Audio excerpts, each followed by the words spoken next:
Salut, dans cette vidéo, je vais vous montrer comment faire une composition numérique avec le logiciel GIMP.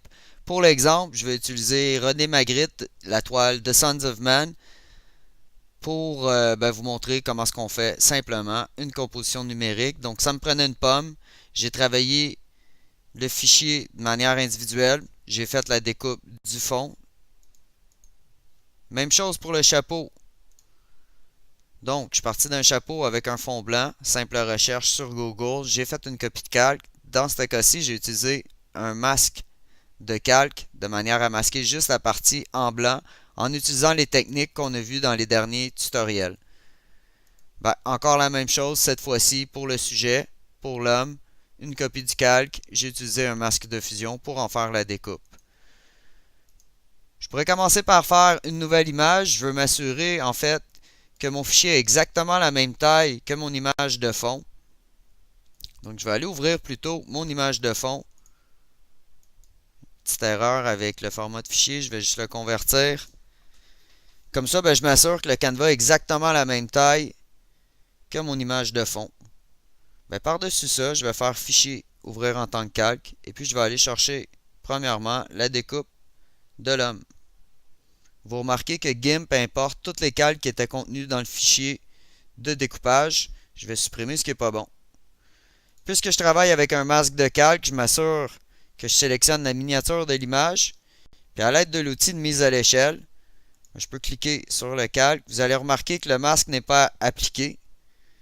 Je me trouve en fait à aller redimensionner mon image en m'assurant que la chaînette de mise à l'échelle est activée. Je peux faire Échelle.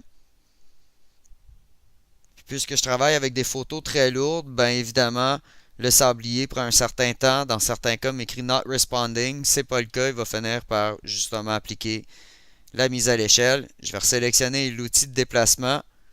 Déplacer le calque actif. Je travaille toujours sur le calque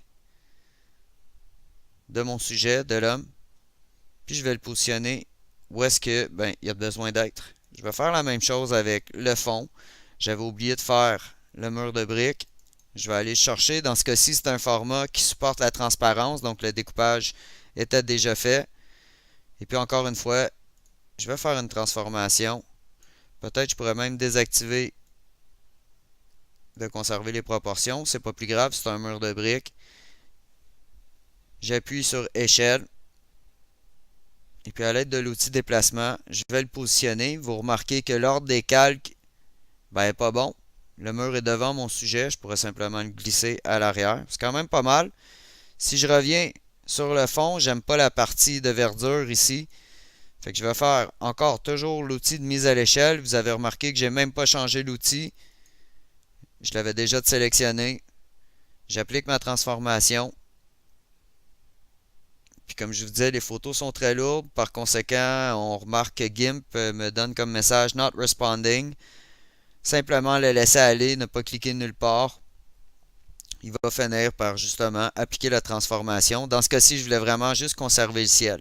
Je continue avec l'importation. Juste avant, je sélectionne le dernier calque puisque je vais aller chercher en faisant Fichier, Ouvrir en tant que calque. Dans ce cas-ci, le chapeau.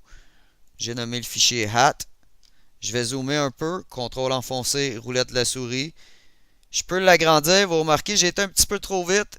J'avais le masque de fusion de sélectionner. C'est pas ça que je veux modifier, mais bien la photo originale.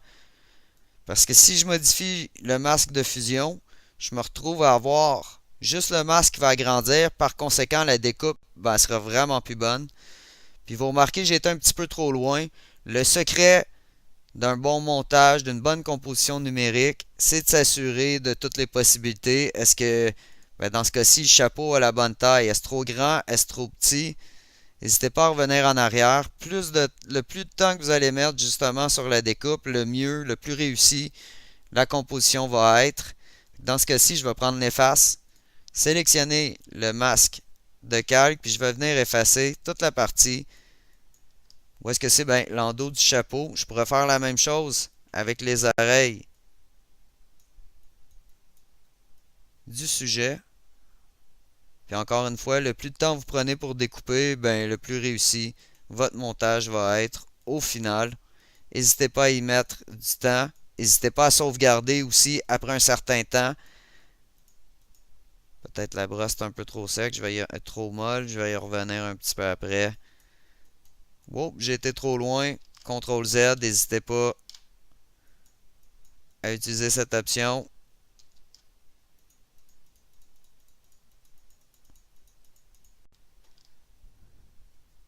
Puis finalement, la pomme, ben, fichier, ouvrir en tant que calque.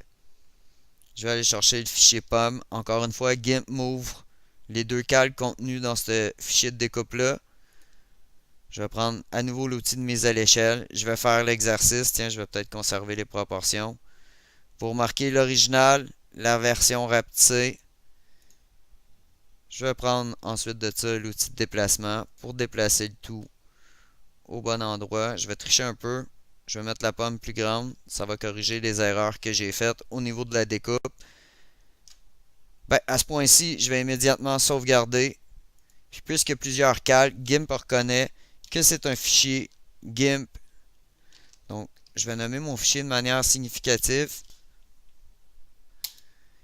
Vous remarquez que j'ai une version 1. Ensuite de ça, ça pourrait venir une version 2. Au fur et à mesure que je fais mes modifications, je pourrais revenir avec l'outil de transformation, mise à l'échelle par exemple, ou rotation, peut-être cisaillement, un de ces outils de transformation aussi, pour aller faire les modifications sur chacun des calques. Par exemple, je pourrais inverser la position de la pomme avec l'outil renversement.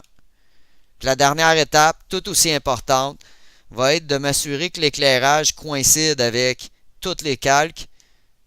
Par exemple, le fond ici, je trouve qu'il est très sombre. En utilisant les outils de retouche colorimétrique, je vais simplement aller modifier, ben, entre autres, les niveaux, la teinte, la saturation, pour que tout l'ensemble des calques coïncide au niveau de leur couleur. C'est ce qui va faire toute la différence. Puis encore une fois, ben, n'hésitez pas à retoucher, mettre du temps sur les éléments, aller plus loin, revenir à l'aide de CTRL Z, voir toutes les possibilités. C'est comme ça que ben, votre composition numérique va être crédible. J'espère que vous avez apprécié. Bonne journée.